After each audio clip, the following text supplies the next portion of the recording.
So I'm not going to talk about what I'm making because it's a relatively simple thing. Making a blanket fort, there's not much you can say about that. Instead, I'm going to talk about why I am making it. So far, 2017 has been terrifying to live through.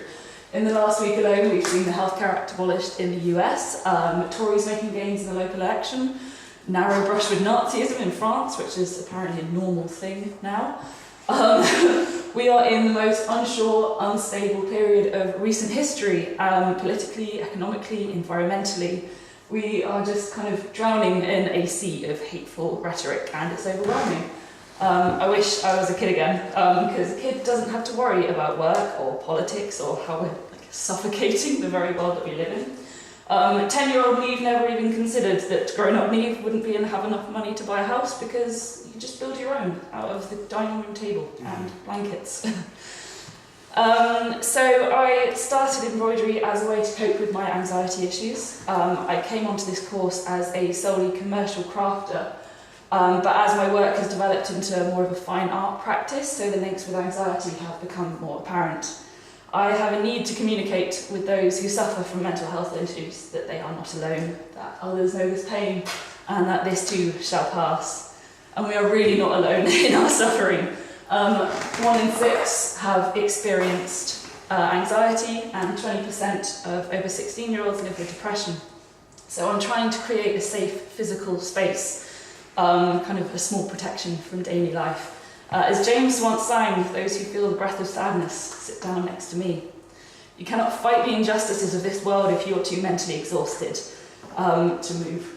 Apparently, a panic attack uses the same amount of energy as running a marathon. Last Saturday I had 3, that is 78 miles.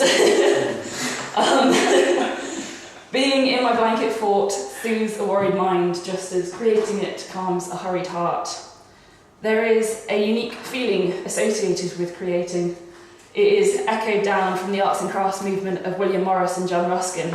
Making is usually a not-for-profit endeavour. Instead, we create so that there is a piece of us separate from ourselves, existing within and without. Creating recognises that there's more to life than working a minimum wage job for a company that doesn't care about us. Fortune hoarding is not the way to happiness. There is no wealth but life. We are more than just machines turning food into shit, or the pain in our feet and our back into profit for others.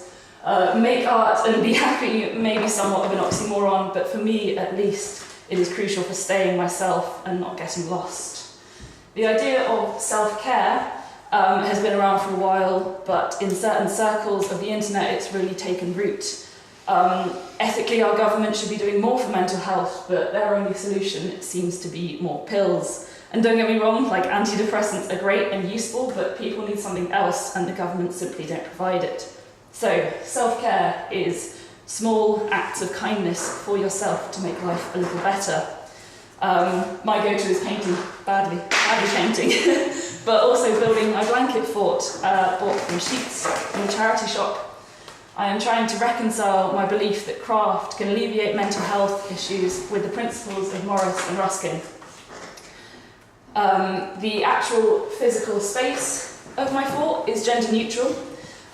Mental illness does not discriminate who it chooses, and sometimes we all feel the need to escape.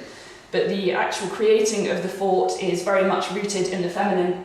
I am a little homemaker, prescribing to gender roles laid down for me through centuries of tradition.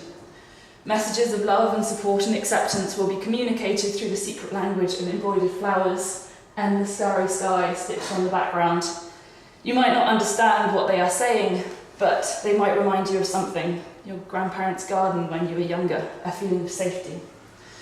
To me, this is feminist art because not only does it explore feminist ideals and practices such as self-care, but also simply because it is made by a feminist artist.